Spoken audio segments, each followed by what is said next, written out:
Hi, Ian. How are you doing? I am doing well. Thank you, Judy. How are you? Good. Thanks for coming on board today and doing this interview. Ian Tempro is the head of special projects from IA Call Center. So, welcome, Ian. Thank you for having me. Yes, definitely. So, can you share a bit what your role is at IA Call Center and what you do for them? Sure. So, as the head of special projects, it is my job to find what's next. Right. Okay. Where are we going over the next few months, the next few years? Really looking forward at what the industry is like, what type of services that we would Mhm. like to offer to match the needs of any of our current client partners or prospective client partners, and what technology we would use to accomplish those things. Oh, And wonderful. so myself and my team, that's where we are focused. And how many years have you been in the business of the contact center? I've been in a contact center business about 18 years. Oh, wow. Okay. Um, I started off the early portion of my career working with hospitals and pharmaceutical companies, whether Mhm. it be new programs at hospitals and ways to facilitate patient care, maybe get doctors and special teams that have to react to things like stroke and heart attacks and so on, making sure that they're aligned in terms of communication and just Mhm. improving the overall care and responsiveness. With pharmaceuticals, it could have been anything as simple, nothing is quite simple in pharmaceuticals, but as simple as Right. supporting a medication that's already in market, to planning how to support a Mhm. drug that is waiting for FDA approval. So is that a bit a part of your career path in coming from medical into a call center?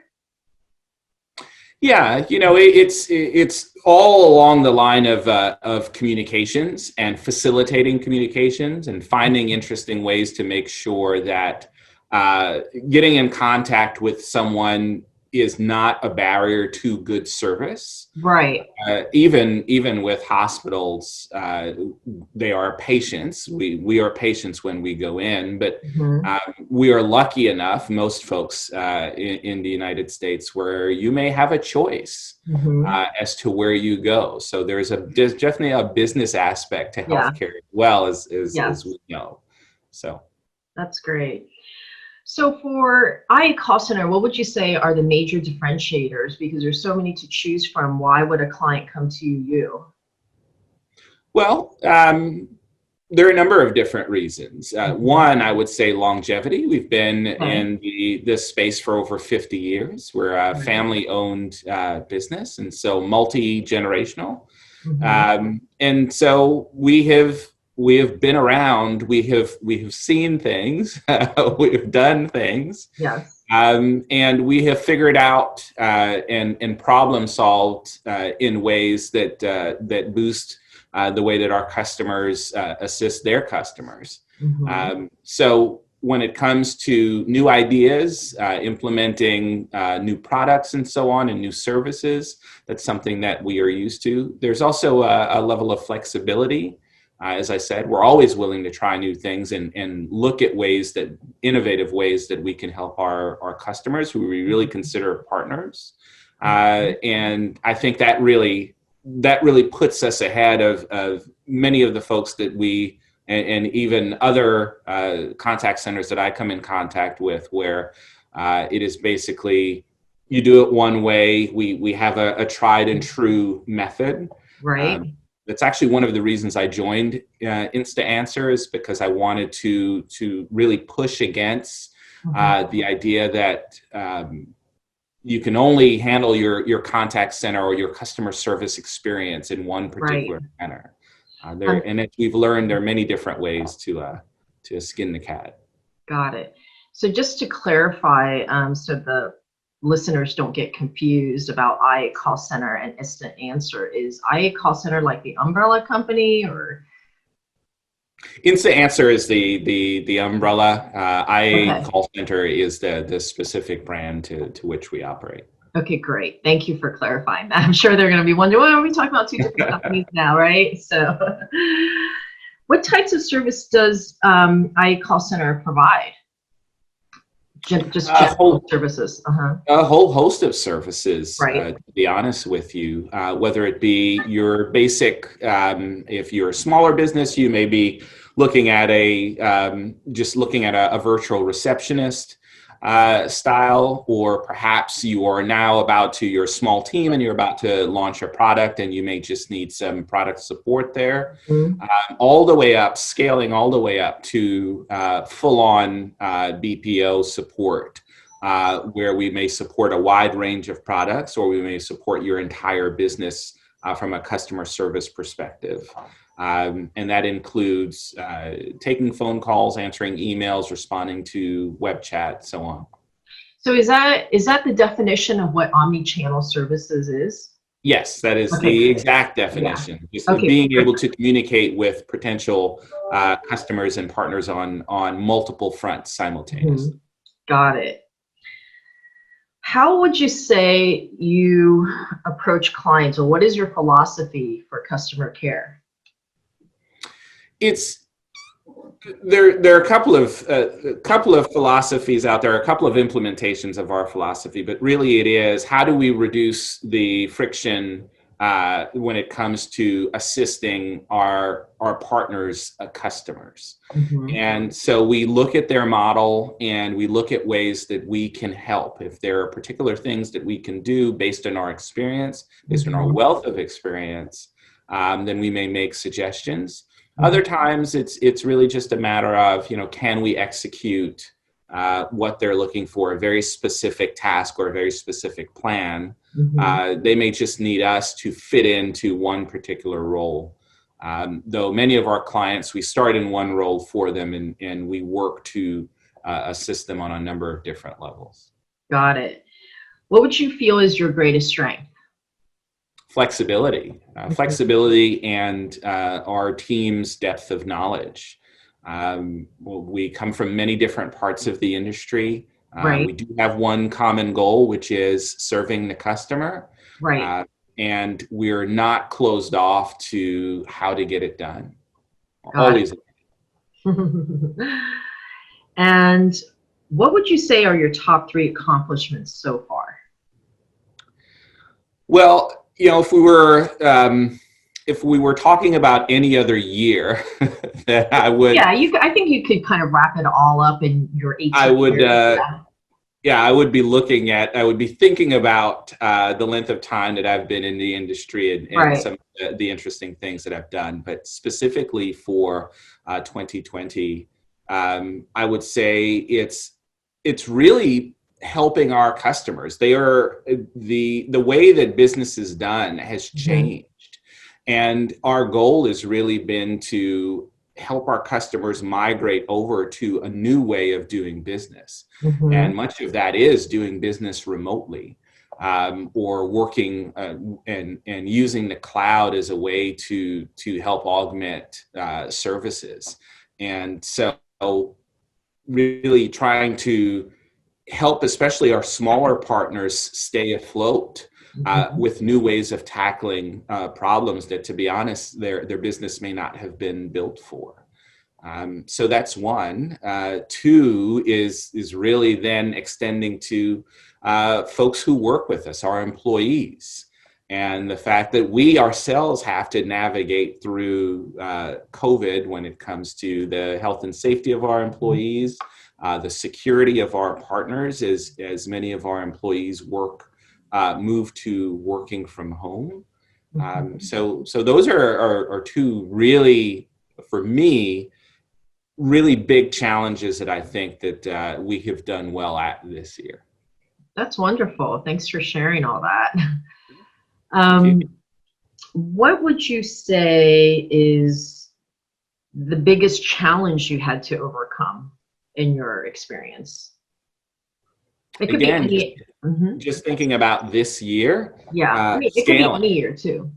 Being able to scale up for our partners. Mhm. Many of them initially, they may have used us for specific hours during the day, or for specific programs. And as their needs have shifted, especially as folks have started to work from home, and that's now turning into there's a transition to it.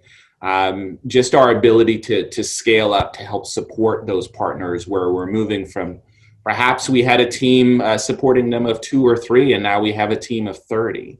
Right. And so being able to scale up quickly and securely has been, I think, a challenge that we have met, but challenging nonetheless. Got it. What would you like to see happen in the future of the BPO industry? Something that could help in the contact center space, anything. Well, I think, again, going back to work from home or remote work, I think that's here, and that's Yeah. real, and that's now. And so, where the contact center industry needs to go next is really on improving access, improving security, and trying to again reduce that friction for different sizes of businesses and different types of businesses to be able to take advantage of what we offer. We have really, I would say, for the last 30 or 40 years, been in these very specific niches. You're into healthcare, you're into Right. sales, certain levels of support. But I think we need to look at how can we help different types of businesses really excel. Great. So are you open to pretty much any vertical that comes in, or? Well, it's still whether or not our skills are a match for Right. the needs of a potential partner.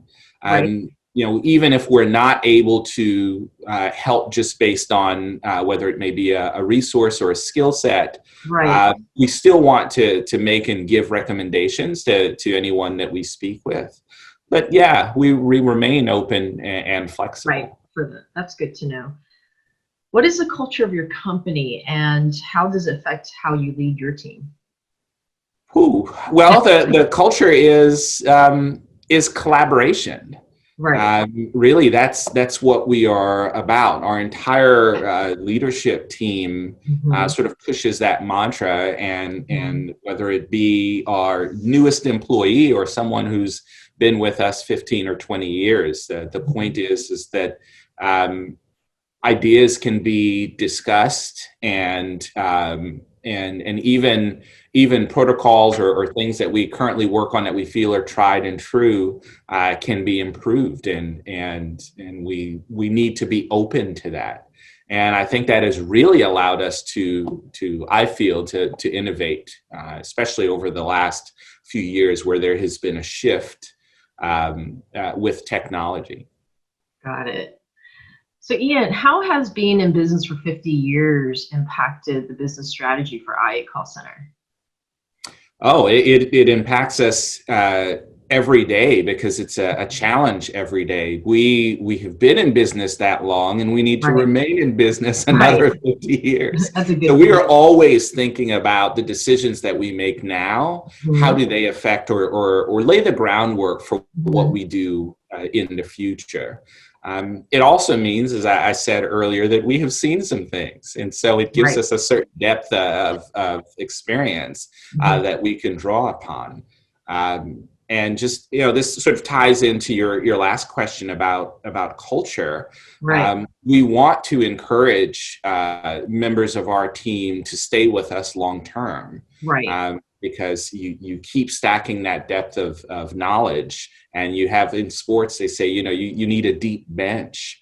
Yeah. It's that's exactly what we try to do. But yeah, we think every day about the fact that how does this decision set us up, and Mhm. how do we lean into what we do next. No, it sounds like you really promote from within then and invest in your people. That is our goal. That is our Mhm. goal. Yes, that's one of Wonderful. the things that has encouraged us and encouraged our growth, is that people feel as though they can move forward with us. Well, wonderful. So, Ian, just a last couple more questions, a bit of an offshoot. So, what would you say to an inspiring entrepreneur that's trying to build a business right now? Um, I would say don't be afraid to push against the norms, Right. especially if you're starting a business in a space that is well populated. How do you stand out?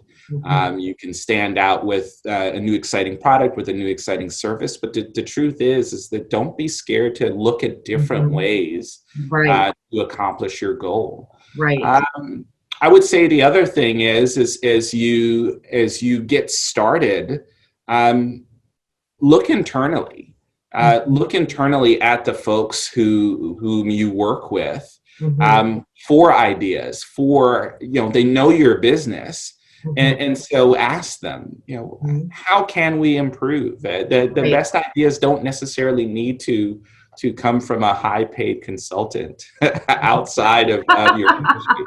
Sometimes a water cooler conversation can spark an idea, Right. Right. take your company to the next level. Right. It's just bringing in ideas and imagination and having the courage to take that first step, it sounds like. Absolutely. So, And it's also a testament to your hiring process in the first place, because right. you want to hire good people who Right. will take the next step with you. Well, the ones that, have a personal drive and they want to excel themselves, Yes, I think that absolutely. helps a lot too, because it's just like an added fuel on top of it. So, Absolutely. Yes.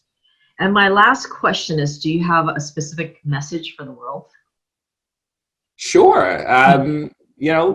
One, take care of yourself, Yeah. especially as we go into the holidays. Right. Um, Spread kindness as best you can and as far as you can. And have a great 2021.